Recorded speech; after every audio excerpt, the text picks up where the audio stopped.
Make it Truth Frequency Radio. The body of a man is a microcosm, the whole world in miniature, and the world in turn is a reflex of man. The hair upon his head corresponds to woods of the earth, his tears to a river, his mouth to the ocean. Also, the world resembles the ball of his eye. The ocean that encircles the earth is like unto the white of the eye. The dry land is the iris, Jerusalem the pupil, and the temple the image mirrored in the pupil of the eye. Welcome all.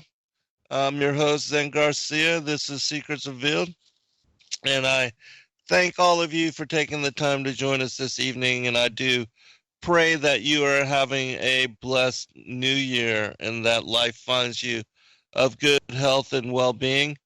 I have as co-host this evening, as always, Kathy Dunson. Kathy, are you there, sister?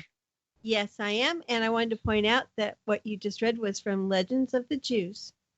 Yes, it's a most excellent text, and for Fascinating. those that have never heard of it or looked into it, it gives quite a lengthy and exorbitant testimony and affirms the biblical narrative, beginning with Genesis, going through all of the generations, the creation of Adam and Eve, all the beasts, and so it's a fascinating text to examine and look through. But the reason that I read it is because Casey, who is our guest for this evening, he did a show a long time ago where he spoke about how the enclosed world system is reminiscent of an eyeball. And so I'd like to welcome to the show once more Casey Brown, Enter the Stars. How are you, brother? Good. Hello, Zen. Hello, Kathy. How are you guys doing this evening? Doing well, man. I'm glad that you could take the time to join Casey. us. Welcome. Casey, Kathy loves you, Casey, so she's always glad to That's have awesome. you on with us. So, Love you guys. yeah, most certainly. Yeah, we love you too, brother. And we both, you and I, and Kathy, all of us, we've been confirming witness for one another on so many aspects of truth that are, just coming to light, including as far as the garden parable, what the real fruit, as far as the Eve's eating of the fruit of the tree of the good knowledge of good and evil, what all of that really represents, and so that was a huge blessing. And then also with regard to this, as the world, the flat Earth, and the enclosed world system, this is a even larger and more profound revelation. Both of them most certainly keys for unlocking, I believe, so much of what is veiled within Scripture. Absolutely. I mean, there are so many areas to look at when it comes to comparing the inner anatomy of our body, which I believe that God, being an architect, that he actually basically encoded our bodies with the truth about the universe that we live in, so that we could one day, when the knowledge increased in the last days, basically discover who the one and only true God of the Hebrew Bible is. And I've heard the argument from other people and other religions that they believe that that their God is no different than our God. But the difference is, when you start looking at this layout of the Bible and the events that happened, that really did happen, and you begin to decode and overlay that onto our body systems and anatomy and physiology, you understand that it is far too perfect and exact to be mistaken as coincidence. And then what that infers is that thousands of years ago, when these Bible books were written, when there was no knowledge of inner anatomy specifically anyways, there was general knowledge, but nothing to the extent of identifying nerves and muscle groups and things of that nature. And that's where we get the truth. Yeah, in my opinion, it shows that the architect, the creator, the grand designer, that he encoded within the creation the same thing that we see replicated within the body of mankind. And so that affirms him to be the author and the creator of both.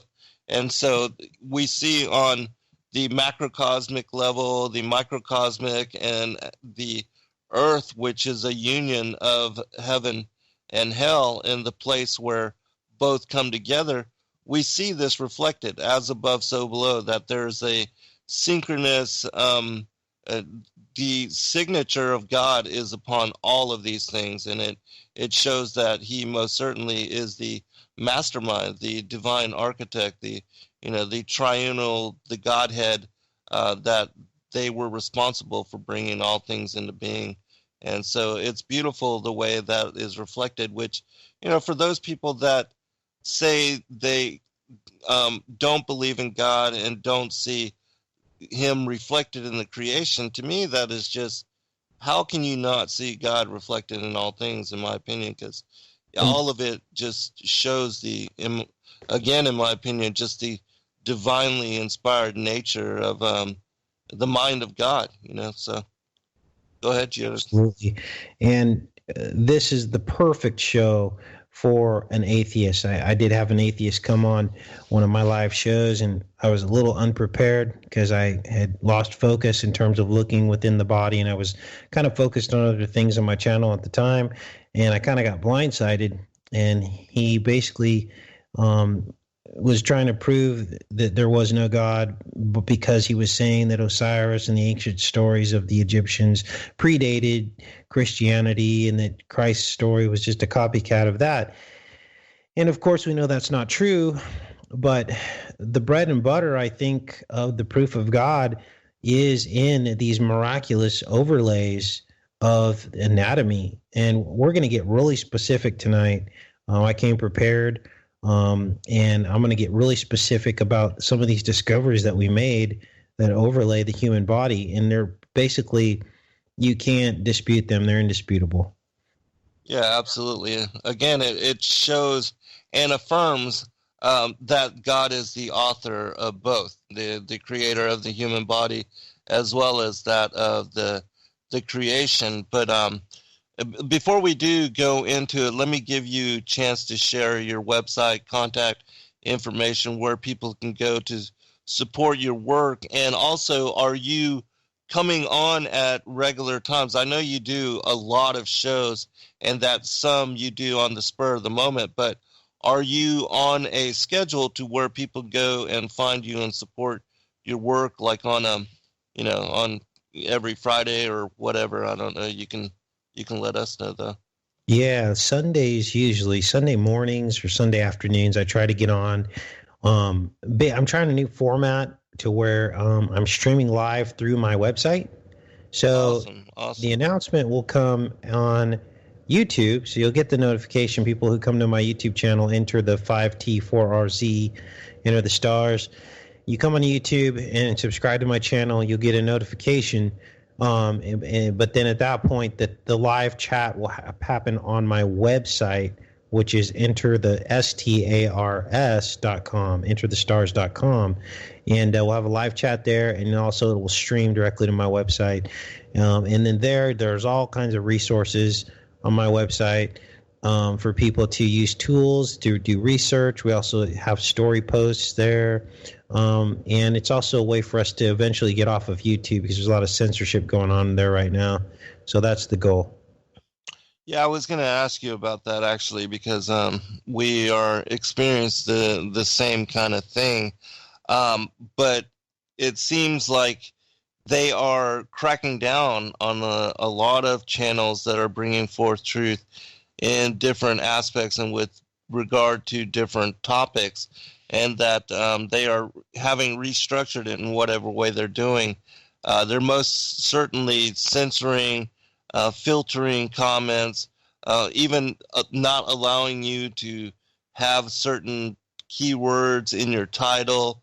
They are cracking down on, the whole monetization as well, which is affecting all of us because we are doing all of this and have been able to provide our material freely, because we have been able to also insert just ad placement over the videos that we do, and it just takes people four times over the course of a 2-hour video to just click through an ad, which is on like 5 seconds, which that greatly benefits us, and it also keeps the information flowing as far as making it freely available, and it also helps us to be able to do the things that we're doing. But it seems like even Facebook and other social websites, larger social mainstream media sites, that they are all trying to crack down in different way to keep the mainstream corporate news and the truth as asserted by them at the tops of these listings and search engines. And it's becoming increasingly difficult for people to find stories and to support the work that we're doing in the way that we're doing it. And so do you want to comment on that? And then we'll I mean, mostly what I see is, everything that you just said, but also they're actually physically on YouTube unsubscribing our subscribers. Mm-hmm. So if you got a new subscriber that comes on and might have heard some of our work, who wants to subscribe to the channel, they may subscribe, and then they kind of go on with their life and just trust that YouTube's going to notify them the next time one of our videos comes up. And this is the perfect time that YouTube chooses to unsubscribe these people. And then the person goes on with life, and life's drowned out by all the miscellaneous empty chatter that's thrown at them in this reality. And then they just kind of forget about us. And then you might not ever find that person again. And then, of course, our regulars, they're physically being unsubscribed from our channel, and they tell us about it, and I'm sure you've experienced it too. Yes. Mm-hmm. As well as the social pressure that's put on mainstream citizens and people to just not like this kind of material and just to automatically dismiss it based on the heavy troll presence that is on YouTube. It's like a mind warfare, basically. Mm-hmm. Yeah, we are dealing with that as well. Go ahead. I think what Casey has been discovering and bringing forth is some of the most amazing, imaginable, especially for Christians, to see all of this confirmation in the human anatomy. I mean, the actual signature of God on His creation. Christians would be so excited about this.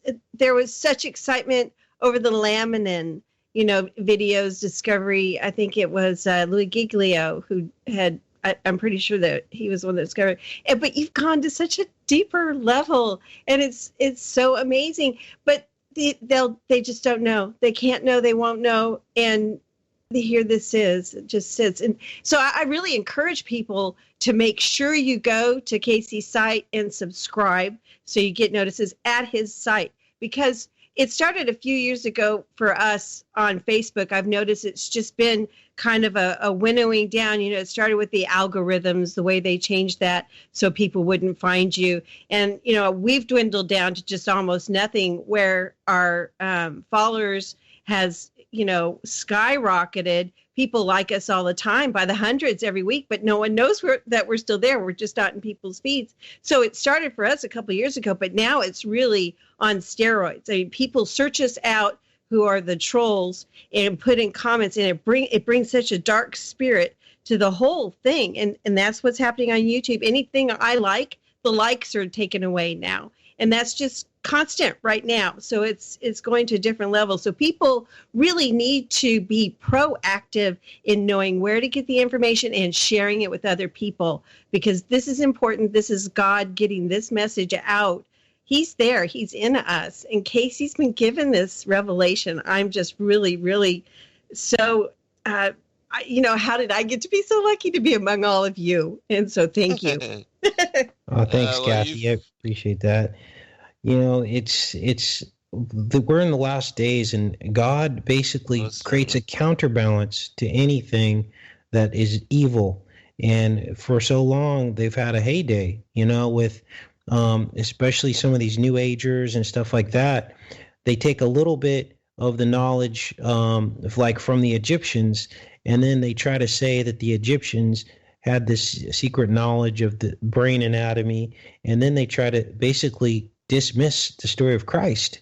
So this is God's counterbalance. He's like, okay, you want to try to claim this knowledge? Let me show you the knowledge that's in the Bible about the human anatomy.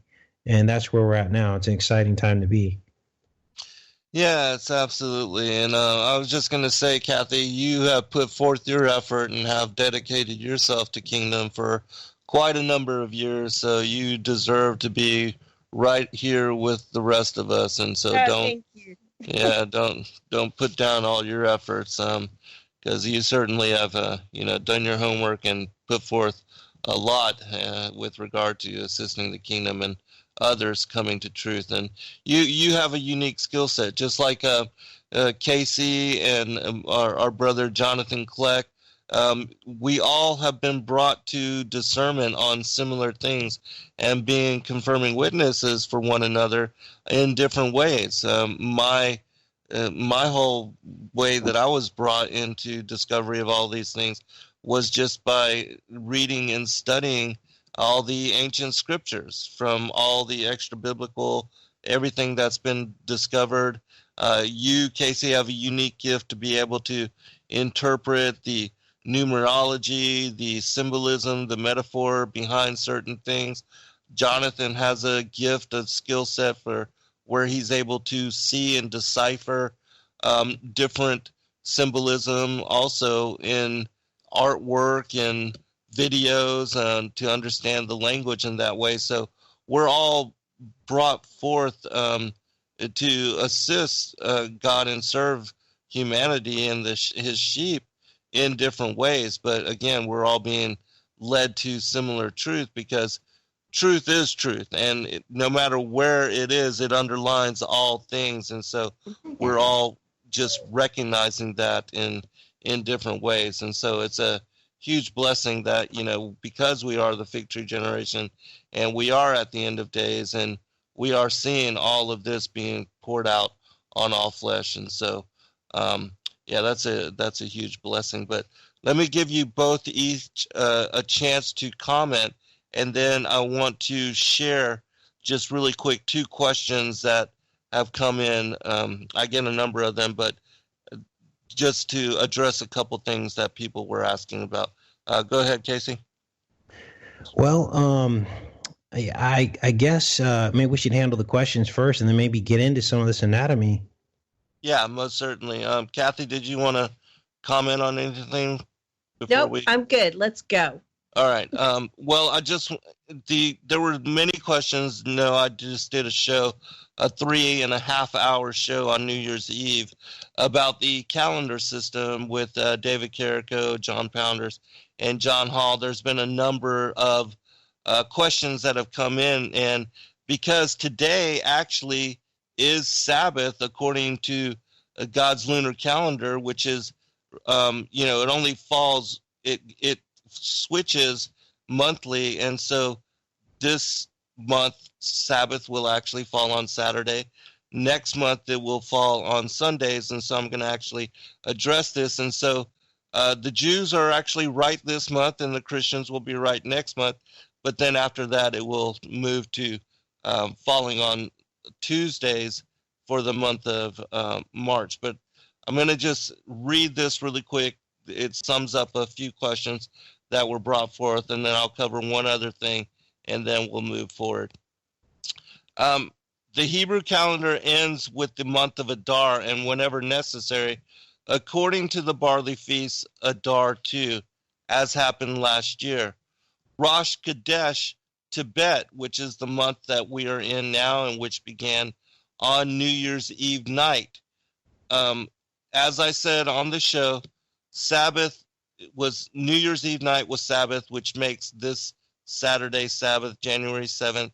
The 14th will be Sabbath, the third Sabbath, the 21st, and the 27th. So Sabbath will align on Saturdays this month. Rosh Chodesh Shavat, which is the month of Shavat, will fall on January 29th. And the Sabbaths then will align to February 5th, February 12th, February 19th, and February 26th. And then Rosh Chodesh for the month of Adar happens on February 28th. And so it will be every 7 days after that. And it's actually the month of Adar, which ends the Hebrew calendar. And so, and there's one other thing I wanted to cover really quickly. It's because people have been writing me about the recent release of Steve Quayle's video where he's interviewing Henry Groover, and he's talking about a vision of being taken out through the cosmos when he had a near-death experience. And he says and affirms within that that video that the Earth is a sphere. And so I wanted to address that because a lot of people are contacting me and asking me about that as well. And so this is the comment that I have, and this will lead into what we're going to cover. But I wrote this. I have great respect for both Steve Quayle and Henry Groover, but God's word in and of itself declares that the earth is a flat, circular plane and unmoving, as I have affirmed in my 9th book, The Flat Earth as Key to Decrypt the Book of Enoch. There are many who, like Henry Groover, declare that what they have seen in vision is the earth in a shape of a spear or a ball. And I don't doubt that this is what they believe they have seen.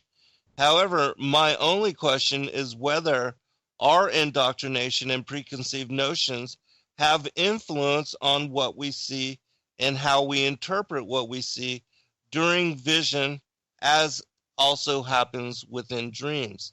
For instance, what we see in the world with regard to the ocean, the landscapes, and the horizon are all flat, which is why we refer to the place where the ocean meets the land as sea level. And though all landscapes affirm in appearance the earth as a flat plane, because of our indoctrination, humanity interprets what we and they see through such filter. Most will swear that they see curvature and rotundity as reflected by the earth, but when you go to measure such curvature and rotundity, as Parallax did in the Bedford level experiment, you discover that curvature is non-existent, which is one of the main reasons why I began to question the earth being a globe and accepted that the earth is in fact a flat plane. And so I do not deny that Henry Groover and others believe that they saw the earth as a globe in their visions, but when it comes to scientifically determining whether the earth is a plane or a sphere, as determined by real scientific experimentation, such as Michelson-Morley, the Michelson-Morley Gale, Airy's failure, the Sagnac experiments, and so many others, there most certainly is no curvature, nor is there any motion or movement to the earth. The Bible also says in several places that the earth is fixed and immovable. Real science, repeatable, also affirms the same. And so, no matter what one thinks about the shape of the earth, it is not in any way moving at any rate of speed. This too is a fact that can be measured in determination and has been many times by many scientists around the world, which is actually another reason why I began to doubt the whole heliocentric model of the earth spinning once daily as it annually orbits around the sun. This simple fact alone puts into question all that science affirms with regard to heliocentricity. Let's go to Kathy first, and then we'll go to Casey. Oh, I just wanted to say, Pastor Dean Odell had written an article that just came out last week, and I highly recommend anyone who has questions about flat earth and biblical flat earth, the cosmology that we've talked about on many shows, go to deanodell.org, and it's in his articles. It's called God's Flat Earth, the Firmament of His Power. And that's really all I have to say. Okay, excellent. And just so you know and the listening audience know, Pastor Dean will be coming on again with us at the end of this month or the beginning of February. Casey, we've got a break coming up, but I'm going to give you a chance to comment, and then we'll go into this when we return.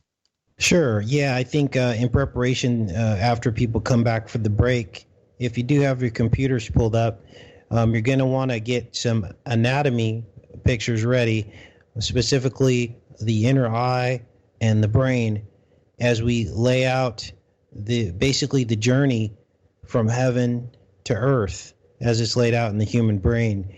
And it'll be helpful to be looking at some of these images as we're kind of talking about some of this stuff. Excellent. All right, we'll be right back, everyone. All right, welcome back, everybody. I was just to set up, I was just reading a text earlier today because on the Sabbath, I like to spend my time reading scripture, and that's my way of communing with God, and also in resting and honoring the seventh day of rest, and also in seeking out deeper, more intimate relationship with the Father, Son, and the Holy Spirit. And so anyways, I was reading a text called the Mother of Books, which is interesting. It's a very ancient Islamic text, but it also, as I was discovering in reading it, it also affirms, just like this passage that I read from the Legends of the Jews, where it speaks about the human body as being a microcosm of the creation. It talks about that as well. And one of the interesting aspects of this, and I'm going to do an actual whole show on this later, but I discovered within it that it also expressly speaks about how the firmament was established, as I had said in my 10th book, The Firmament, Vaulted Dome of the Earth, that it was established to imprison and to contain the fallen angels once they were cast out and exiled here to the earth from the upper heavens, which I was just blown away because, that's just revelation that God led me to on, and I've never found actual quote in Scripture which was directly related to that. And so at some point later in the future, I'm going to do a show on that and share that with everybody, because it was absolutely mind-blowing and affirming. But let me go ahead and turn this over to you, Brother Casey, and allow you to set this up. Sure. And, I'd like to probably start with a brand new discovery that we just made today, which takes us all the way back into the innermost portions of our brain. And I think this is where the journey starts, at the very throne of God. So this is amazing because in 1 Kings 10:18-20, they describe a throne. Now, this is a throne that was actually fashioned by one of the Israelite kings, the ancient Hebrew kings.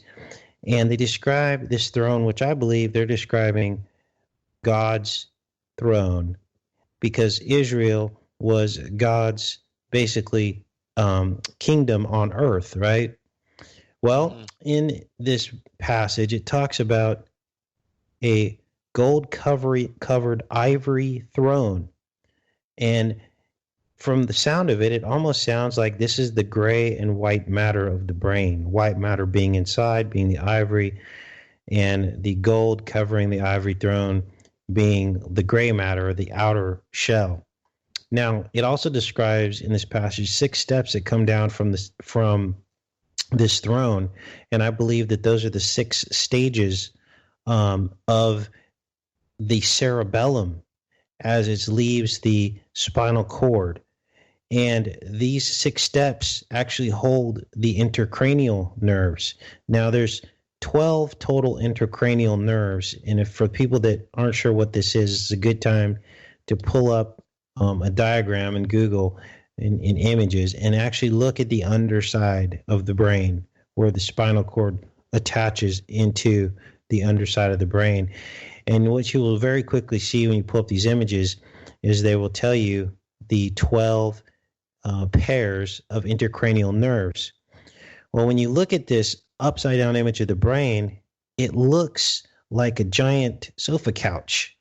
And if you read the description here in 1 Kings, they describe armrests, which look like the lobes of the brain. They also describe 12 lions, which there's actually 6 on each side. And these are half of the intracranial nerves that exist in front of the cerebellum, and then the other half of the intracranial nerves are kind of like in and above the throne. And those are mentioned in another verse. But there are 12 sets in total, 24.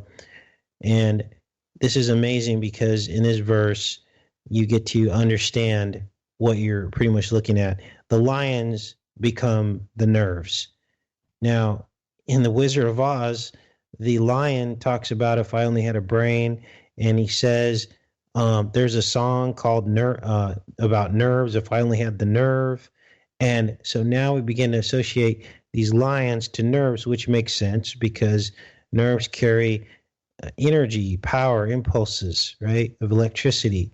And lions are somewhat vocal animals, the top of the food chain, so to speak, in the wild kingdom. So this was the discovery that we made today, which is just unbelievably amazing. We went and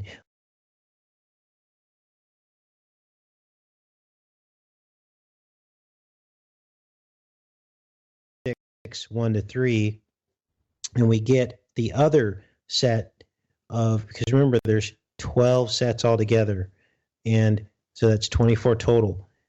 First Kings describes the first 6 sets being these lions, which are inside of the armrest or inside of the lobes on these 6 steps that are leading up to the throne of God.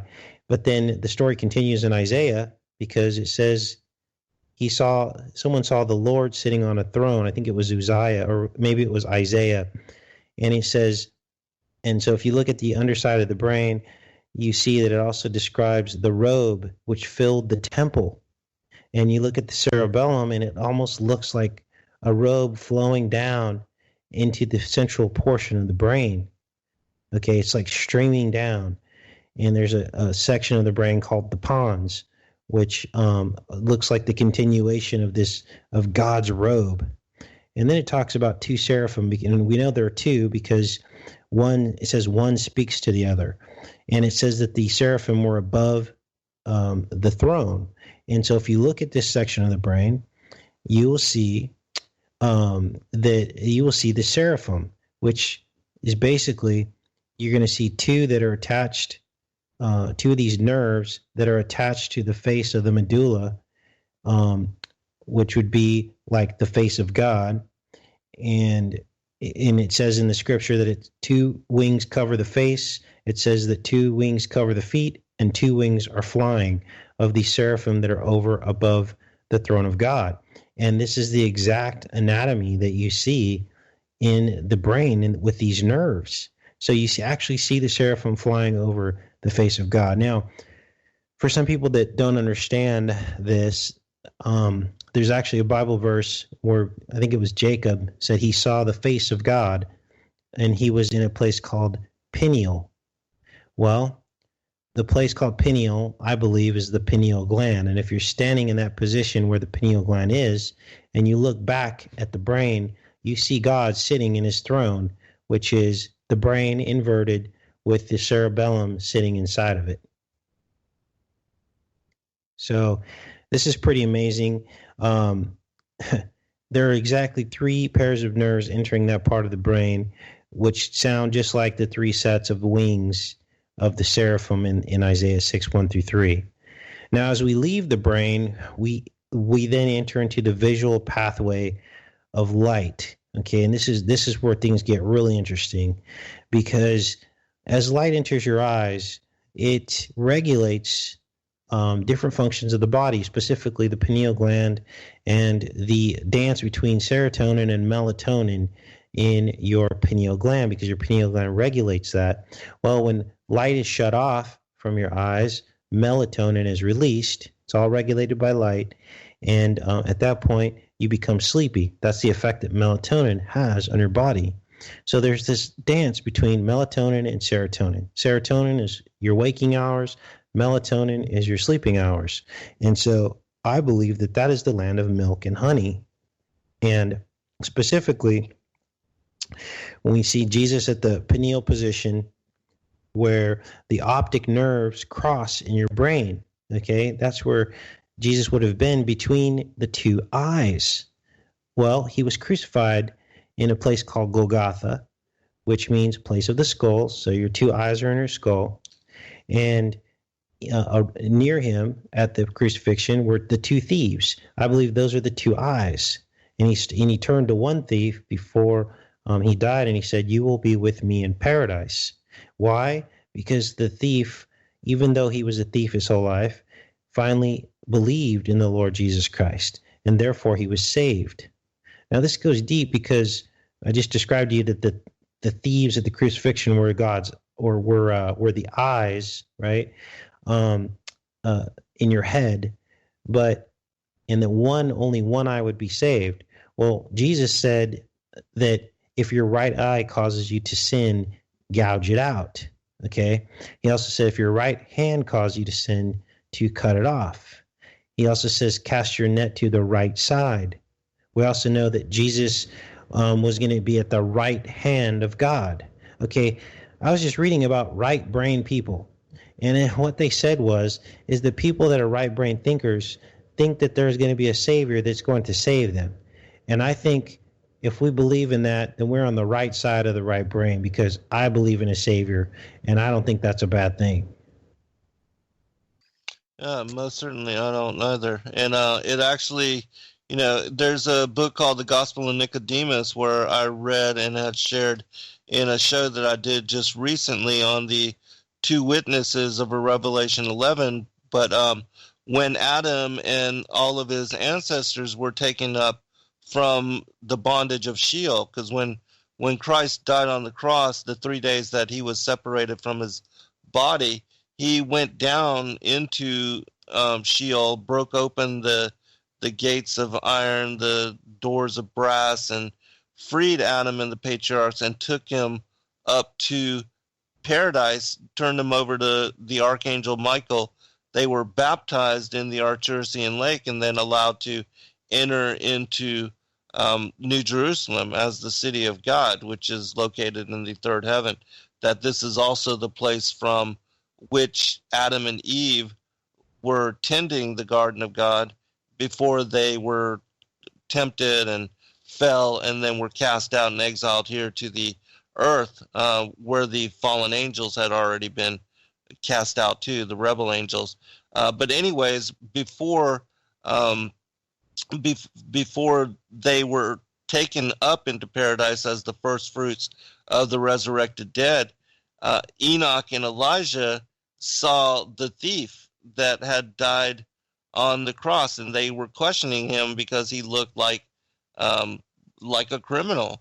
And they asked him who he was, and he told them the story of how he had been with Yeshua and that he was on the right hand side, and that he believed because he saw the signs. There was earthquakes, signs in the heavens, signs in the skies. There was the sun became blood red, and also the moon became blood red and was also eclipsed. And so he knew that Yeshua was no just ordinary person, and being innocent, that he most certainly did not deserve to be crucified. And so he believed in seeing the signs, and because of that belief, as you said, he was allowed to go to paradise directly after dying on the cross, and he actually beat Adam and the rest of the patriarchs that were going to be resurrected. And when they got up there, they asked him who he was as well, and he told them, and they were just blown away and just gave all glory and praise to the Most High God. And so if people want to know more about that particular story, check it out in the Gospel of Nicodemus. It's also spoken about in the Gospel of Bartholomew, but One last thing, and I'll turn this back over to you. When you were speaking about this throne, and Kathy had posted a picture from one of your videos, which shows it most certainly does look like a throne in the cross section of the image of the brain. But I was thinking, and for those that have never seen, have you ever seen a dove orchid? No. Well, it's interesting, and you can just Google this on your computer and look at the images. When you pull up a dove orchid, when it opens, when it blooms, it actually looks like a peace dove in the very inside of the flower, which I thought that was amazing, and it totally reminded me of, this that you had pulled out as far as the cross section, the image of the brain. So everybody check that out too. Just Google search a dove orchid, and you'll see what I'm talking about. As far as it looks like a dove in the very center of the flower, and it's seated, much like this throne in the brain. It's totally interesting. But go ahead, Casey. Continue. Yeah, what a lot of people don't realize is that the very first miracle that Jesus ever performed, he was 12 years old. That matches our 12 tribes of Israel, our 12 intercranial nerves, and so on and so forth, right? But what was his first miracle? He was in a temple, okay? Now remember, granted, we're talking about the temple. We're talking about the throne of God. Jesus' first miracle in a temple, and he fascinated physicians, doctors. And when I read that verse, I couldn't believe it, because I never learned about that in church, about Jesus' first miracle at 12 years old, fascinating a doctor. And then I began to think to myself, what could he have possibly said to these doctors to fascinate them? And I believe that he knew pieces of our anatomy that no one else knew. And now that we've established that Jesus is at the pineal position, and that the two thieves are the eyes, and he was crucified at Golgotha, place of the skull. So now we have a complete anatomy of the head, with the brain of the throne of God, Jesus crucified basically at God's feet down on earth. Now we can start continuing to follow the pathway of light. Now, the optic chiasm is an interesting place in the center of the brain at the pineal position, because the optic nerves cross in the middle. They actually overlap and go to opposite sides of the brain. So your left eye crosses over into the right brain, and the right eye crosses over into the left brain. And they call this place the optic chiasm. Now, the word chiasm is interesting because it means the going in and the coming out. It's also a literary format. So it's a style of writing in which a story is told. You get to the middle of the story, and then you start untelling the story, basically. So you start repeating yourself in order of the way that you came into the story after the midway point of the story. And this is called the chiastic literary format. And it's interesting because the description of the chiastic literary format in outline form is A, B, B, A. And that's wow. Abba. And so when Christ said, Abba, take this cup from me, what he was really saying was, where the optic nerves cross, it forms a cup. And then when they cross in the midbrain and go into the rear brain over the throne of God, that's another cup. So he was turning the cup over from the eyes, the material realm. He sacrificed himself, and then he turned it over to the spiritual realm, to the throne of God. And there's only one way to the Father, and that is through that optic chiasm, through the cross, through Jesus Christ. And that's what he meant. He wasn't saying, God, I can't handle this, take this cup from me. That's not what was happening. He was speaking in code so that people could understand finally who the one and only true God is. That's fascinating. Yeah. So, I mean, this goes on because, God talks about the cup of God's wrath. There's also a cup of goodness. Okay. The world is filling with sin, just like in a cup.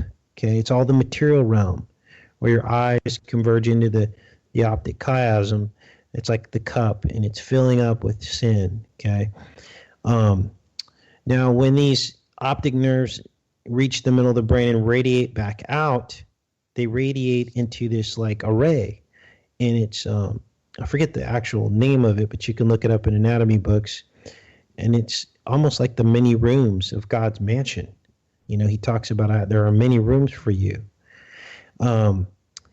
We also know that at the location of the crucifixion, I think you had told me this, that David slayed Goliath. Was that you that were telling me this? Mm-hmm. Yeah. Actually, we were speaking about Golgotha, which if you look up that it means also, besides the Hill of the Skulls, Goliath of Gath, and that it was during when David had stunned Goliath with the sling stone and then ran up to him and cut his head off with Goliath's own sword. He then took the head of Goliath to Jerusalem to show to the Hebrew people that he had slain the Philistine champion. And, you know, after doing that, then he buried it at what came to be known as Golgotha, the place of the skull, but that this was actually the fulfillment of of Genesis 3:15, where it speaks about, I will put enmity between thy seed and her seed, the seed of the woman and the seed of the serpent, and that speaking about the coming, because that was a prophecy of the coming of Yeshua as Savior Messiah, that he would be crushing the head of the serpent at the same time that the serpent was nipping at the heel of the seed of the woman, that was actually fulfilled when Yeshua was crucified on the cross, because he, as the seed of the woman and as the prophetic fulfillment of Genesis 3:15, was crushing the head of Goliath, whose skull was buried there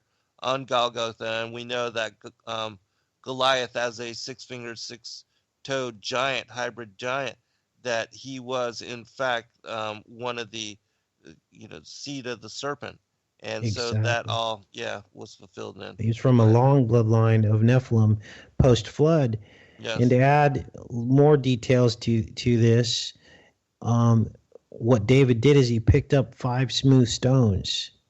And I believe these stones represented the 5th age, which is the end of time, which is where we're at now.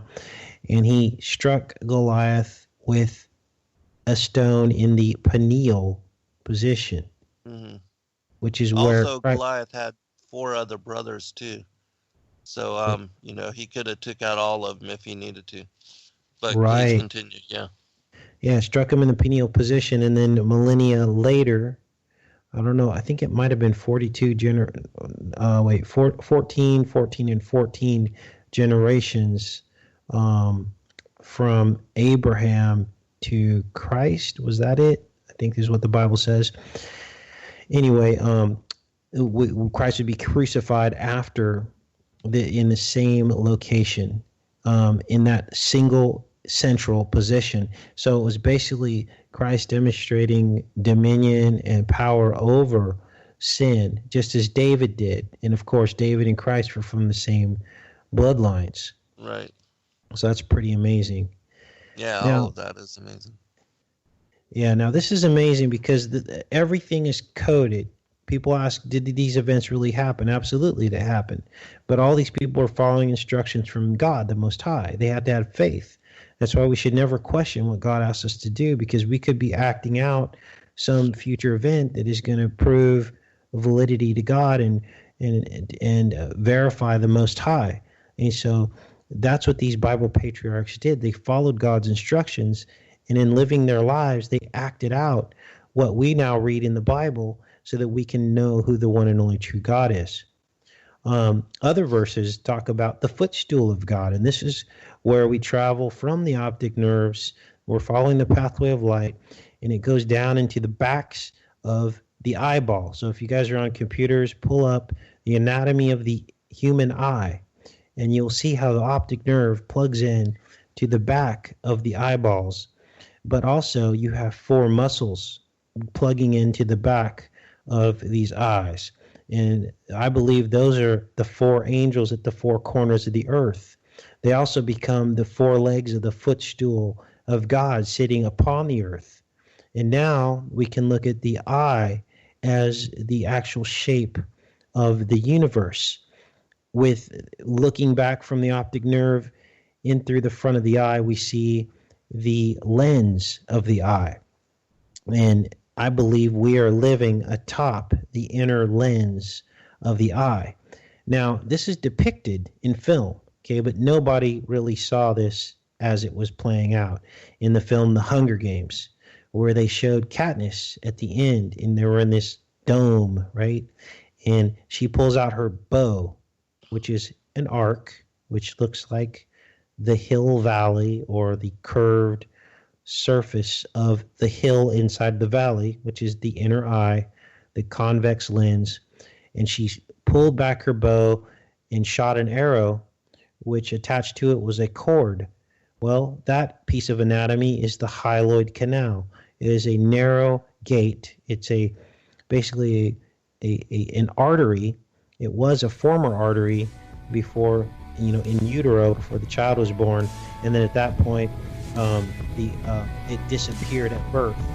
Hold on, brother. We'll be right back, everyone. All right, welcome back, everybody, for second hour. I did want to clarify something really quick, because this is also one of the reasons why I began to study and examine the extra biblical texts, and it's because we find within the canon a very small amount of these stories of Jesus's life, of Yeshua's life. And as Casey had mentioned, there's really only one story about him being in the temple when he was 12 years old, and he had separated himself from his parents. And when they retraced their steps, they found him in the temple, and he was teaching even the scholars and the physicians and the other people, very well learned individuals. He was teaching them about doctrine and about the scripture.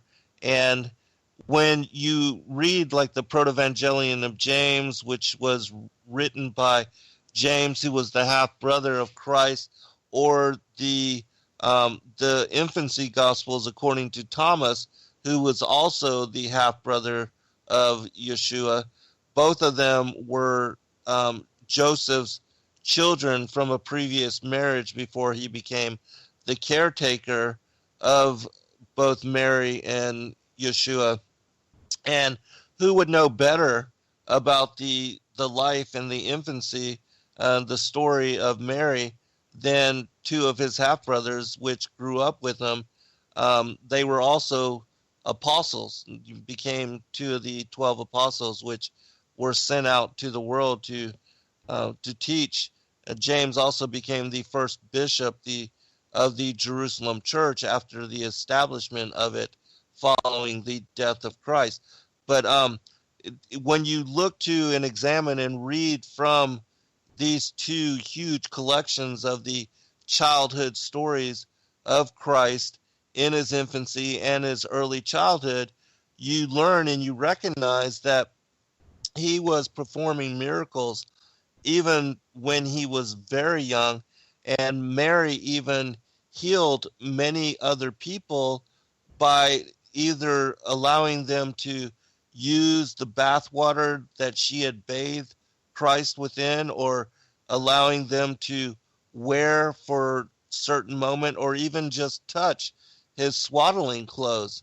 And that this, in my opinion, when you go back and read and study all of this information, it absolutely affirms that Christ was God incarnate from the moment he came into world, and that he was, and even Mary was able to perform miracles. Even the midwife, which went in to assist Mary in bringing forth Yeshua in the cave, she did not believe that Mary was a virgin.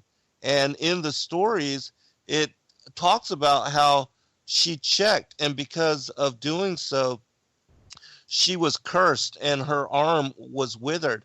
and then she begged and prayed for forgiveness that she doubted that Mary was a virgin even after having brought forth Yeshua. And the angel told her, Gabriel told her to just pick up Christ and to hold him, and that she would be healed. And that was actually the first miracle that was associated with him being God incarnate. And so he had been performing miracles all throughout, even his young life, even when he was a baby, even when he was a young child. And so I do recommend people read and study all of that, because it's deeply moving. The first few times I read it, when I first discovered these texts, I read it to my parents, and I cried. My parents cried.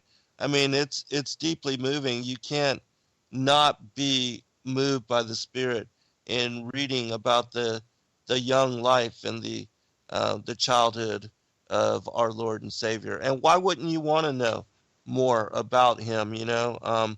And so please do check out those books written by his half brothers. But anyways, please, Casey, continue.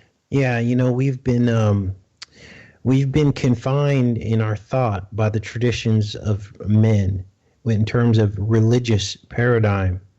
And what that's done is a disservice to the deeper truths of the Bible. In fact, as you know, some of our biggest attackers are Christians, because if it doesn't come out of a pastor's mouth, they think it's New Age or it's wrong. Everything we do uplifts the Lord Jesus Christ. We know he's the only way through the narrow gate. And so I'm baffled when I get attacked by a Christian because they think I'm a New Ager. New Agers try to find a way around Christ to get to deny Christ. Exactly. And we uplift and help unpack some of these deeper truths. Now, there's a reason why the church will never admit to these deeper truths.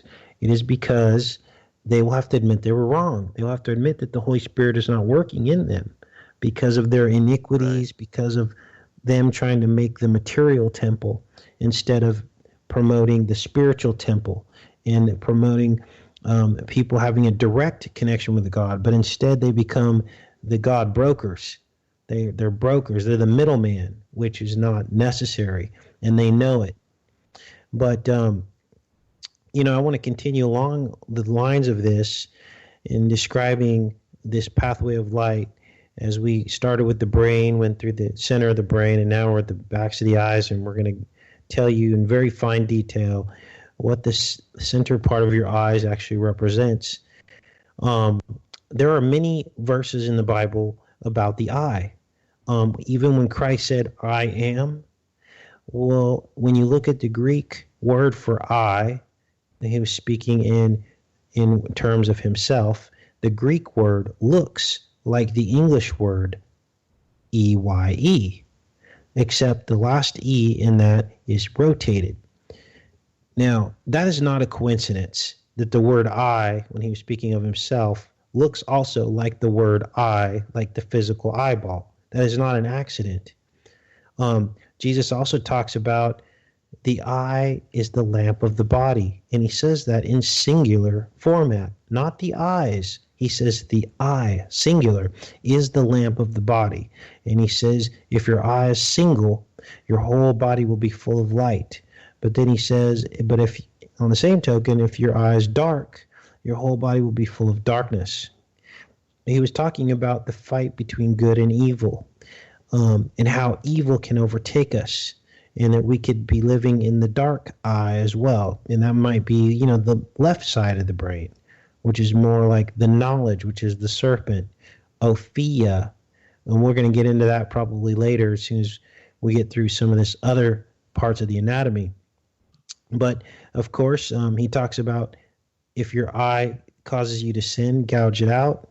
We also hear references in the Bible about Israel being the apple of God's eye.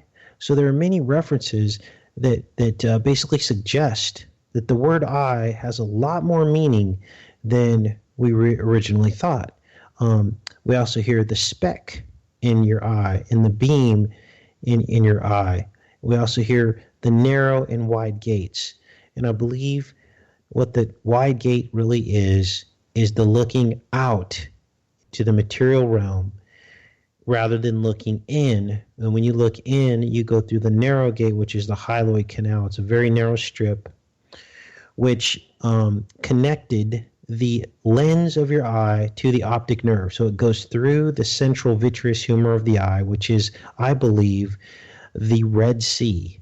And I believe when Moses parted the Red Sea, he was giving an analogy of this structure of the internal eye, with this vitreous humor floating inside, parted by this canal, this hyaloid canal, which was the same analogy as the flood, okay, where the remnant was made its way through 40 days and 40 nights of rain, just like the Israelites were 40 years in the wilderness, just like Jesus was 40 days in the wilderness, okay? This is all just one big analogy because we all had to go through the watery wilderness. Now, this is amazing because the hyaloid canal, when it atrophies, when the human child is in utero at 40 millimeters of size, so there's that 40 number again. Remember, 40 days in the wilderness, 40 days and 40 nights of rain. Well, at 40 millimeters, that hyaloid canal begins to disintegrate and degrade, okay? And by the time the child is born, the hyaloid canal is gone because it's already done its job of providing nourishment from the optic nerve through the vitreous humor, through the wilderness, to the lens of the eye. So it's almost like a transfiguration from the spiritual realm of the child down into the material realm of looking out. Basically, our prison, okay? Now, this goes deeper because this vitreous humor of the eye and the inner eye is also an analogy of the womb. It's like Russian dolls. It's like life within life. And so what do I mean? Well, the womb is also a watery place with a thin, narrow gate. What is that? That's the umbilical cord, which just so happens to be called a stump. After the child's born, it's cut off. It's called a stump. And I believe that the stump, these cut off cords, represent the former glory of all of these trees of the garden. And we are now cut off from that. And we have to find our way back through the narrow gate. Now, before we went to break, I was telling you how in the film The Hunger Games, they depicted this narrow gate, this hyaloid canal, where the remnant is. And by the way, when it deteriorates and degrades, and you see floaters, they say that that is called a remnant, just like the remnant of the 8 that made it on the ark, just like the remnant of Israelites that made it through the Red Sea. It's called a remnant, and you actually visually see floaters because of this remnant that is left behind from the narrow gate. Now, we've forgotten all this because of amnesia or amniotic fluid of the womb, right? When the image comes in through your eye, it comes in upside down. What position is a child in before they're born? They're upside down. They are connected by an umbilical cord, which is like the hyaloid canal. They're surrounded by amniotic fluid, which is like the vitreous humor in the eye. There's also nutrition surrounding the child. That's the placenta. That's just like the retina of the eye. Now, there's such a thing called the fruit of the womb. This is mentioned in the Bible. But there's also fruit that lies the internal walls of the eye. What am I talking about? It's called the ganglion, the rods and cones, and the bipolar cells. And they look just like pomegranates, figs, and grapes. Now, this is depicted in Exodus 13 when the 12 scouts from the 12 tribes of Israel went into the land of Canaan. What are the 12 tribes of Israel? The 12 intracranial nerves. They went into the land of Canaan and they brought back on a pole, right? The pole is the hyaloid canal, the narrow gate. They brought back pomegranates, figs, and grapes on a pole. They were depicting the inner eye, except they went into the evil eye of the land of Canaan, the land of milk and honey. Remember, they were describing the depiction of the light entering the eye, regulating the milk and the honey, the melatonin, and then the serotonin.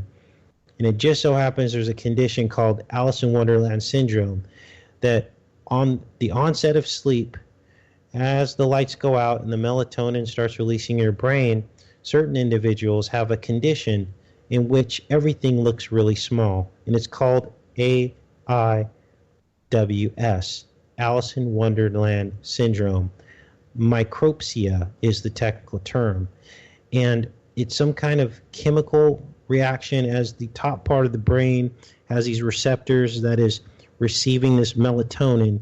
It creates this alteration in your depth perception. Well, what were they saying in Exodus 13 when they came back? They said, we looked like grasshoppers in their eye, as also we looked at like grasshoppers in each other's eyes. So I pulled up a picture of a grasshopper, and lo and behold, all grasshopper species have a dot in the middle of their forehead in the pineal position, the very gland, or what would we call it, that receives, it regulates milk and honey, melatonin, serotonin through light. It's all there laid out in the Bible perfectly. It's amazing. So, I'm trying to think what else we have here. Now, this goes even further because there's talk in the book of Revelation about an angel from the east. So we already described the four muscles of the back that go into the back of the eye, right? Well, there's a fifth muscle. I forget the name of it. I think it's called the oblique muscle, and it rotates around the eye, and it connects into what they call the trochlea, which is near your nasal passage, okay? And it looks like a little book. Well, Revelations mentions an angel with a little book with 1 foot in the ocean, that's the vitreous humor, and 1 foot on the land, the earth. And that's exactly what it looks like in your inner anatomy, okay? Then he says the angel reaches his hand up to heaven. Well, that muscle, when you look at that eye structure again, looks like it's reaching up to heaven. And I mean, this is just fascinating. It's the whole world, the whole universe, the shape of our universe in heaven within our very anatomy. Now, Ezekiel takes it a step further in Ezekiel 1:26, and it says, above the firmament over their heads was the likeness of a throne, in appearance like a sapphire stone. On the likeness of the throne was with the appearance of a man high above it. So they're describing, if you look through the optic nerve, that is the firmament where the stars are. But we can't see past the stars to heaven because it's blocked out, because we're locked in sin, right? In the sin dimension. But they knew in Ezekiel that there was a throne past the firmament, and that's the throne of the brain, shown us in the anatomy. Now, this is where we get into female anatomy and male anatomy, because the female anatomy looks like these pomegranates, grapes, and figs. And in fact, the ovary would be like the eggs, where the eggs are held. This is the dust, okay?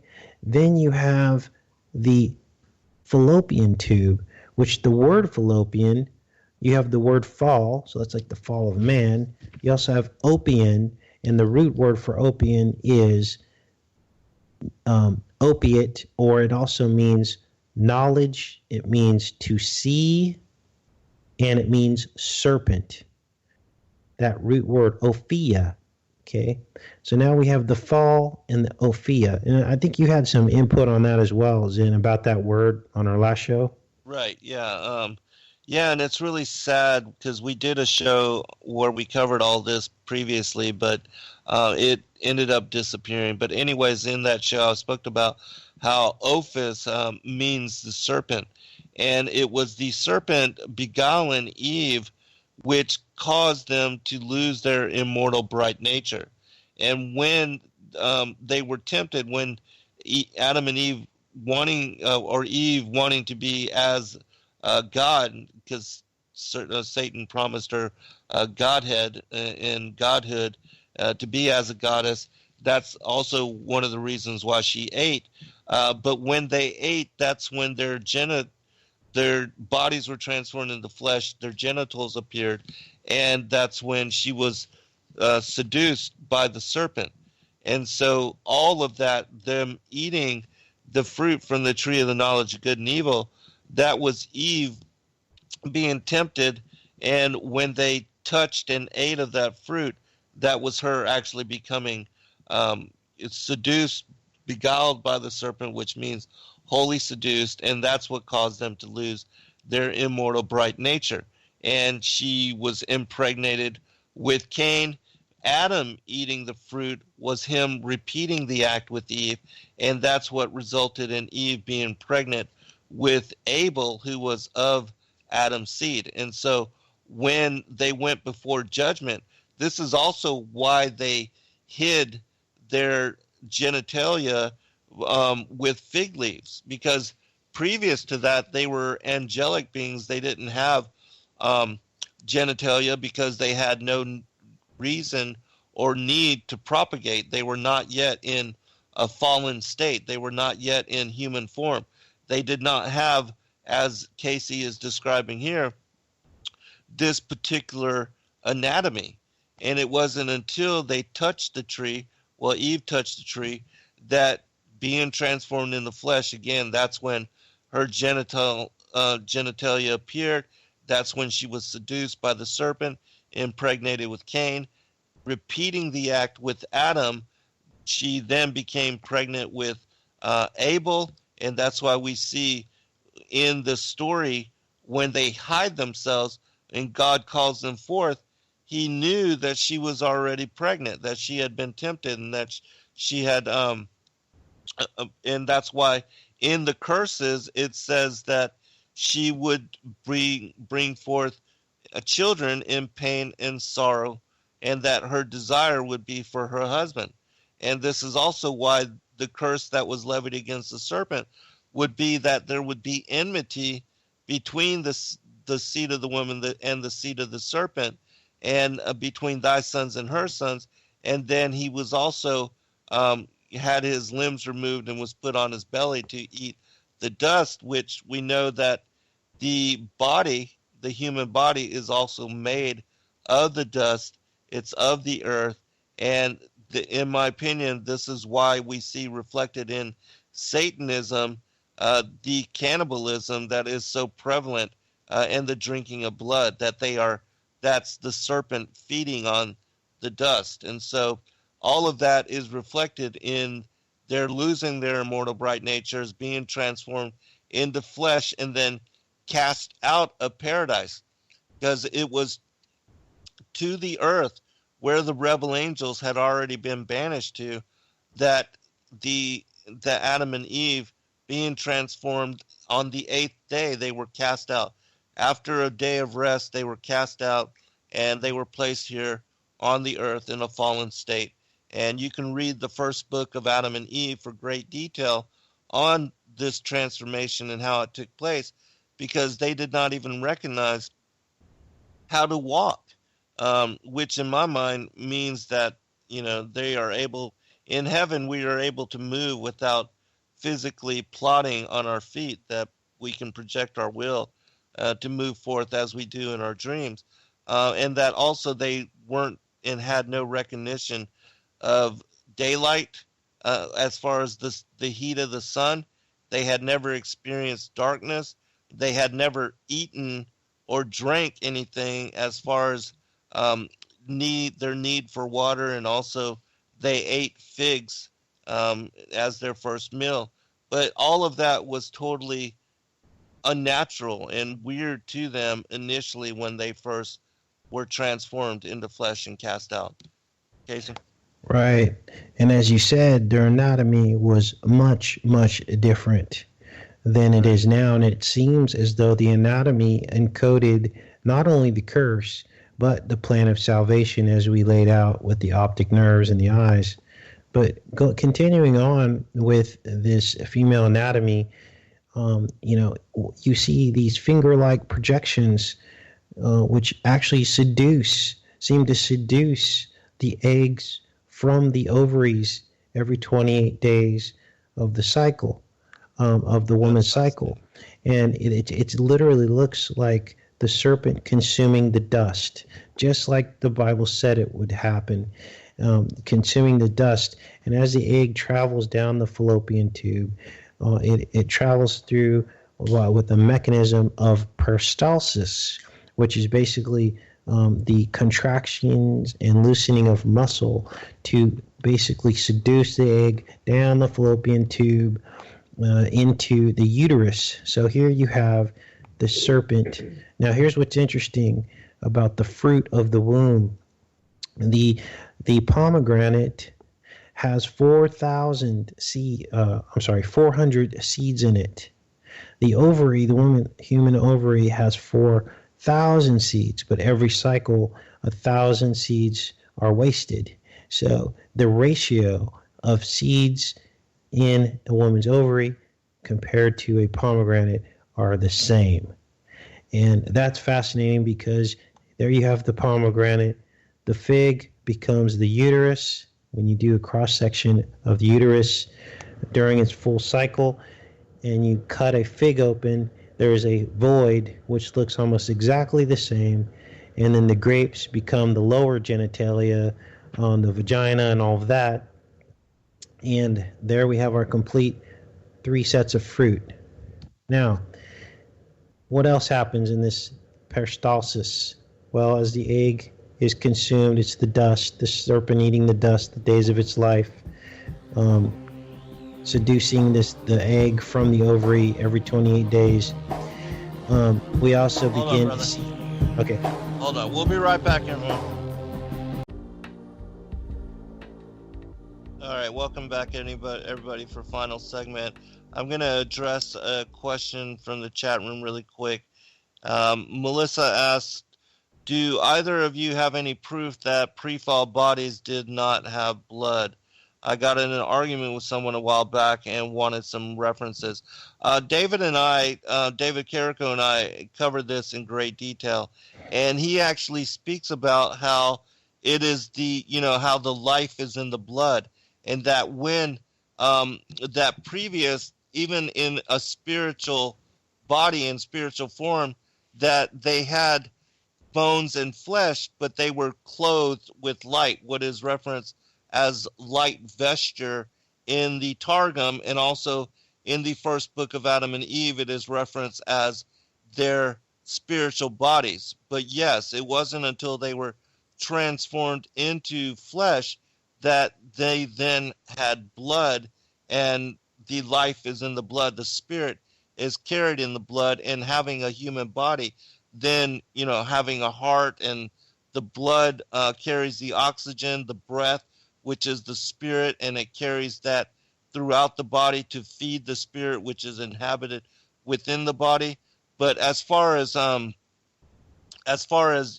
specifically references to the blood, I will ask David Carrico, or you can ask him specifically yourself, because he's done a great deal of work on this particular topic. I myself have only studied and read about this from all these many different texts. And so I'll ask him if he has any references that he can share with you, and then I will get back with you. If you want to email me at zengarcia2010@gmail.com, I'll be glad to either pass on your email or to get back with you. But let me turn it back over to you, Casey. And also, I've got, at some point in this segment, I want to share a few passages which also affirm how the eye, is a microcosm of the enclosed world system. But if you would also give out your website and contact information, once more? Sure. It's enterthestars, stars.com. And again, we've got a live show tab that you can click on, and any time I could go live, it'll stream directly into the website.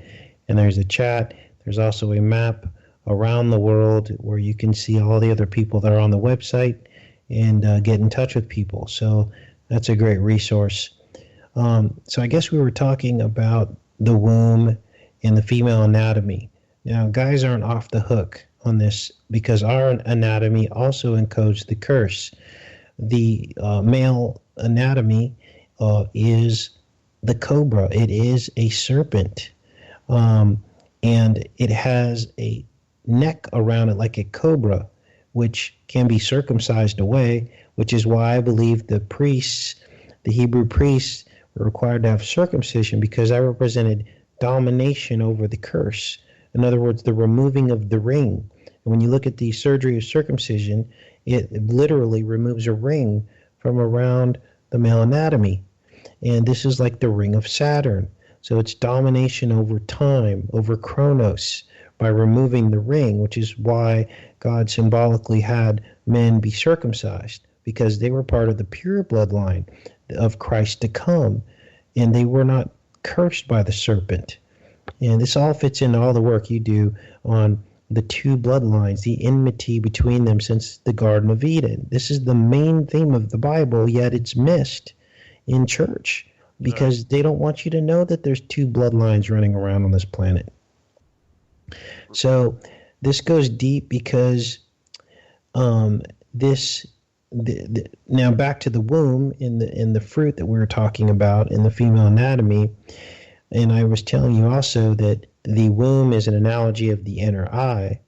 And so when we look at the inner eye and the walls of the inner eye, again, we see these ganglion bipolar cells and the rods and cones, which also represent the three fruits, the pomegranates, the figs, and the grapes. And anyone can look up those names that I just said, and you can look at them, and they look exactly like the fruit that I described.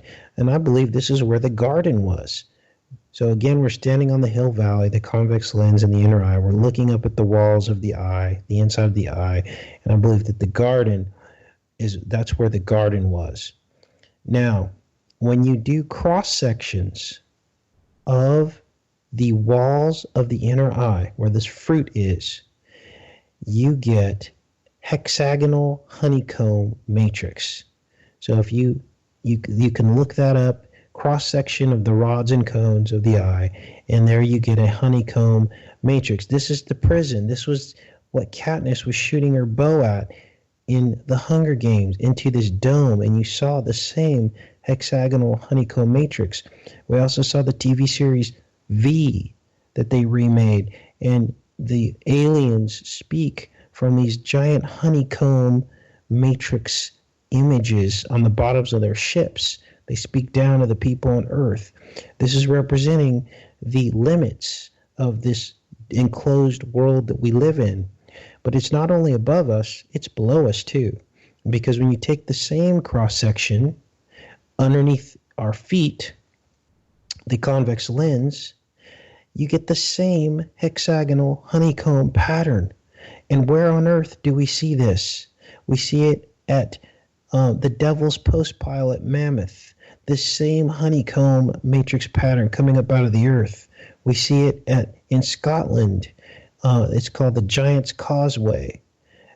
Notice how all of the names given in these places are of giants and fallen angels and demons, because they are the curse. The hexagonal honeycomb is also the shape and texture and image of the skin of the snake. It looks just like a honeycomb matrix as well. So now we begin to put all the puzzle pieces together. We begin to understand what is happening here. We're an enclosed center of the universe. Everything is rotating above us within the enclosed world. We're locked in by a honeycomb matrix. This is our prison. It's the hex. It's the hex of time, which is why the North Pole of Saturn has a hexagon on it. That's Chronos. We're locked in the sin sine wave of time. The only way out of it is through the Son, Jesus Christ. Amen. I would also add that our brother Jonathan Kleck just recently, he did a show where he was showing how when you look really close at the human skin under like a microscopic level, or not even like really hardcore microscopic level, but it shows and fits up with the pattern of a snake skin.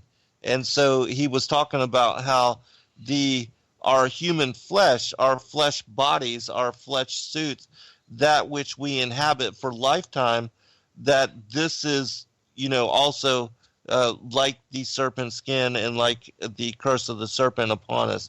And so it's fascinating that it falls in line with what you're talking about.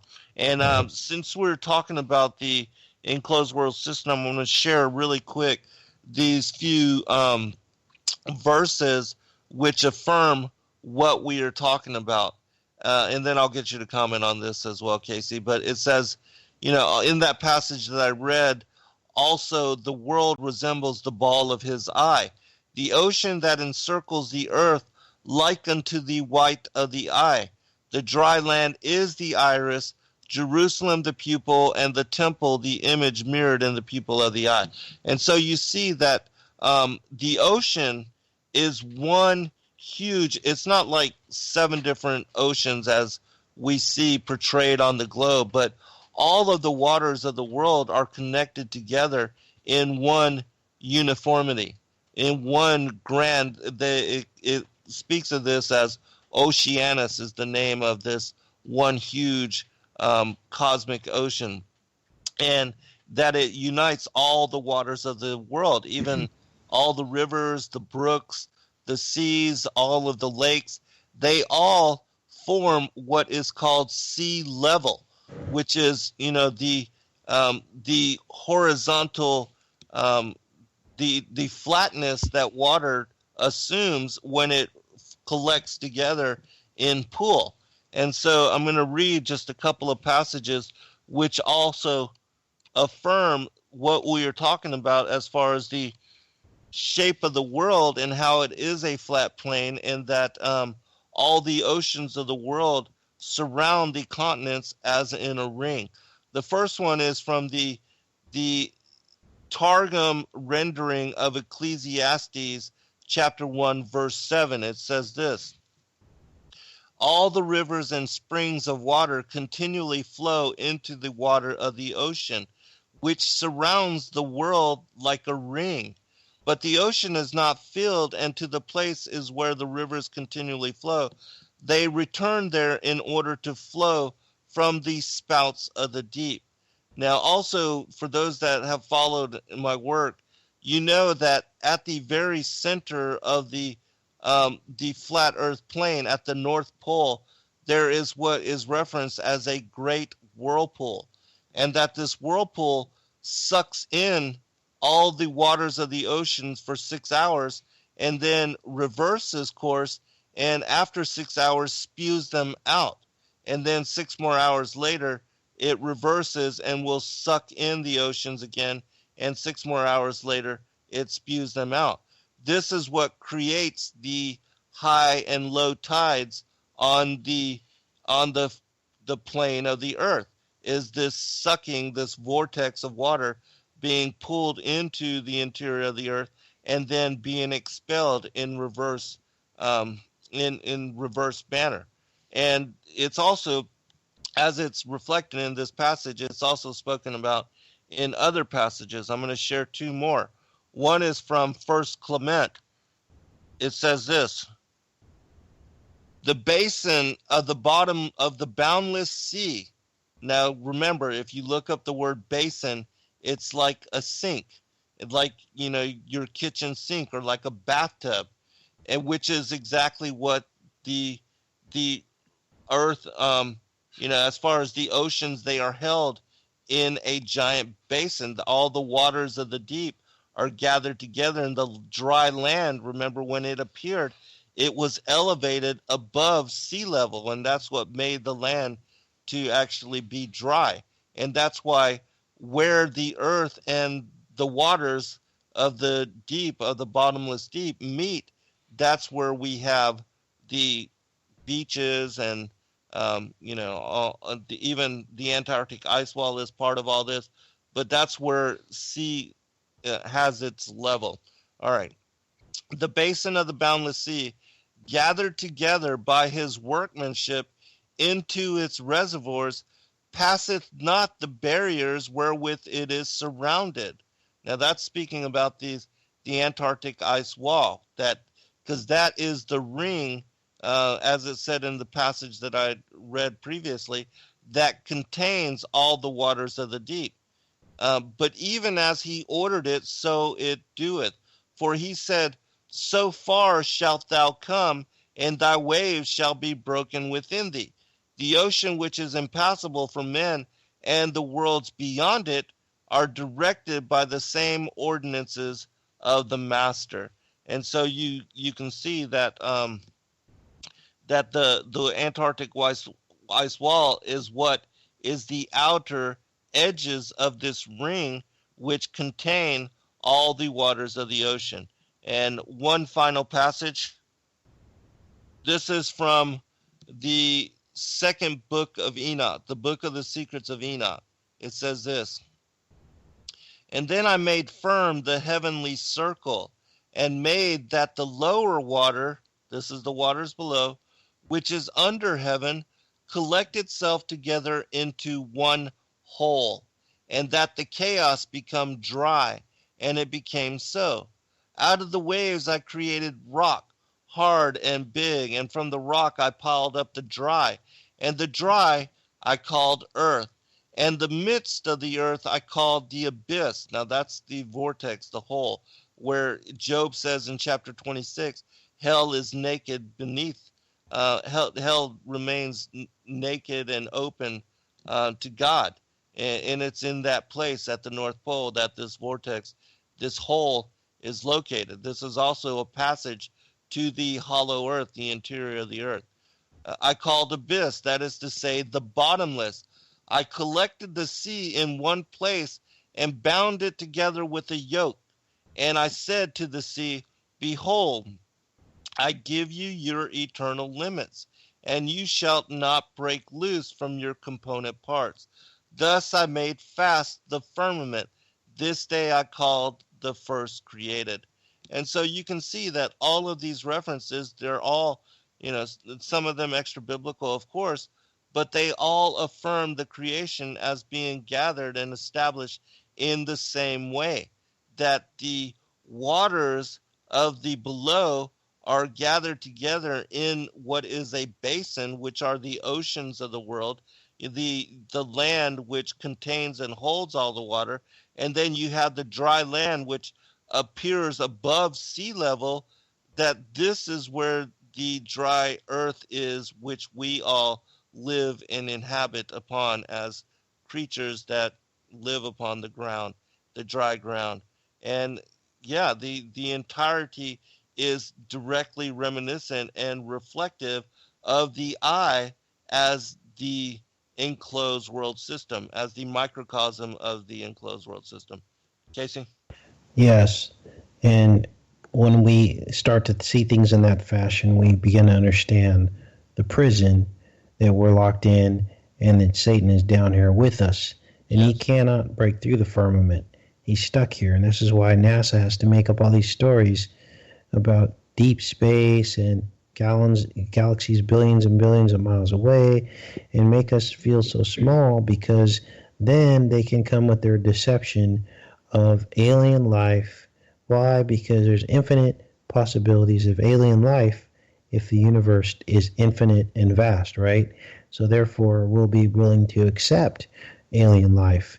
And people are wondering, okay, Casey, what does this all mean?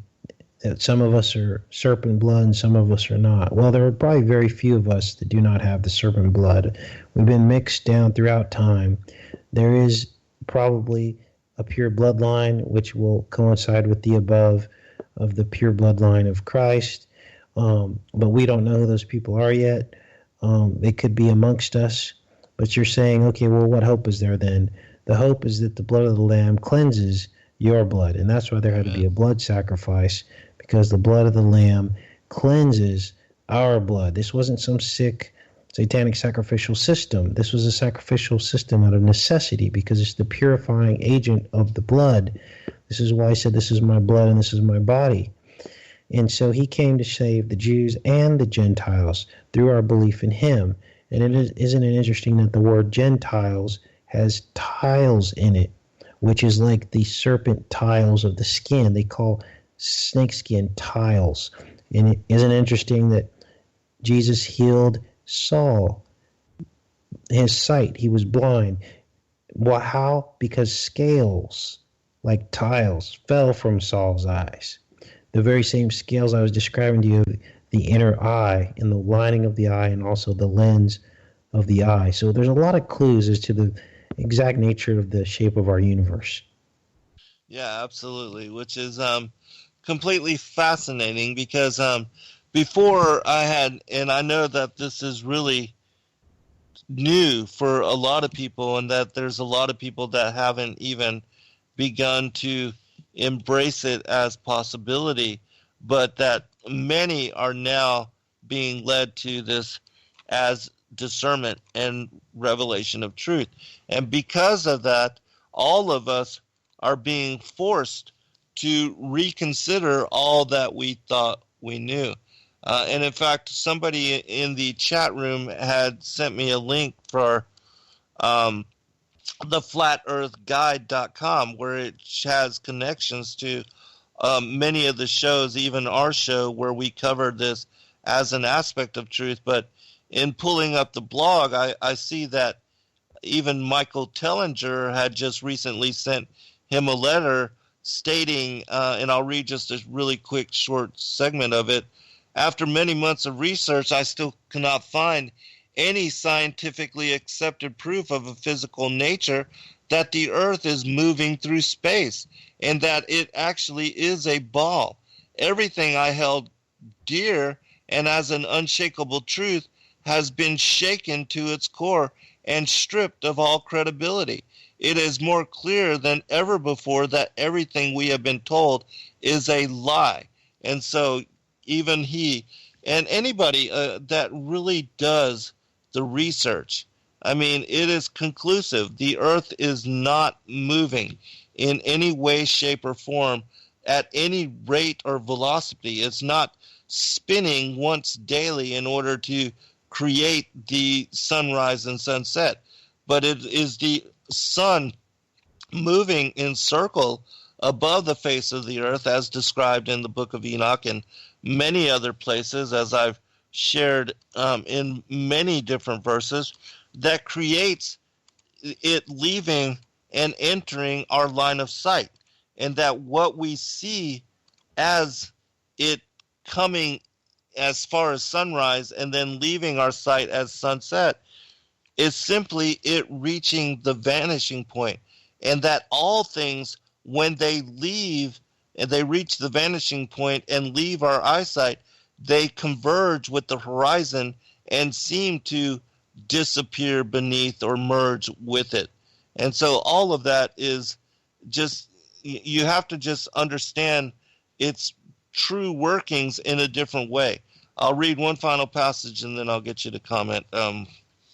This again is from Clement number 1. It says this: the heavens are moved by his direction and obey him in peace. Day and night accomplish the course assigned to them by him without hindrance one to another. The sun and the moon and the dancing stars, according to his appointment, circle in harmony within the bounds assigned to them without any swerving aside.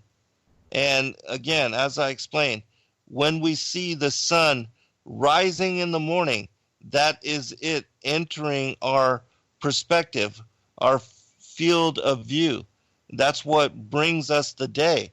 And then we see it arc in circuit across the sky. It moves up and continues to move in an arc, which is a circle, towards the heavens where it reaches its height near around noon, and then it starts to drop and to circle back down towards the horizon.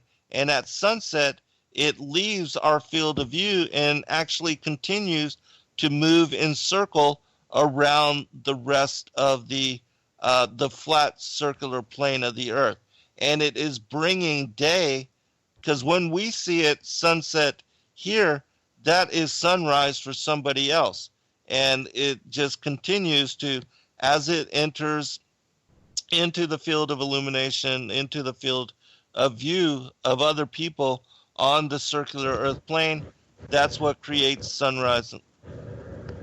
But let me go ahead and turn this over to you, Casey, for final comment. And no, we appreciate you, brother. Well, much love. Yeah, when we think about the descriptions given in the book of Enoch of windows and gates of the sun, and then we look at, for instance, the United Nations map, we begin to see the circle of the earth from the top-down view. And you see the gates that are mentioned in the book of Enoch. They look like the targets on the UN map that we see. Now, this is interesting because certain windows open. There's 12 windows that open and close as the sun circles around on these tracks. It almost looks like a record track above the circle of the earth. And as you said, the earth is fixed. It's not moving. What's moving is the sun and the moon. Now, how do we know this? Because they follow the ecliptic. The sun and the moon actually follow the same path. How can that be when we're told by science that they're millions of miles, hundreds of millions of miles apart? How is it that they're both seem to follow each other? It's because they're much closer to each other than we think. And in fact, all of the planets and all of the heavenly bodies follow the same ecliptic. How can that be when they're supposed to be on completely different tracks, millions of miles apart? Right. It's because they're not. They're all much, much closer. And so now we begin to understand the nature of our universe. The only thing left to question is it the flat plane or is it a slightly raised surface? And I think either way, I think we're both on the right track. Yes. And God knows the truth, and it really doesn't matter, right? Right. Yeah, it's the same thing. It's just, of course, the land, the dry land, is above the flat circular plane of the earth, because that sea level is where the waters below unite with the dry land. Hey, brother, we appreciate you, man. We'll have to do it again sometime. God bless all. God bless you all. Kathy, God bless you guys. Good being with everyone. Be blessed all. Big hug. Good night. Hugs. Good night. Big hugs. Yeah.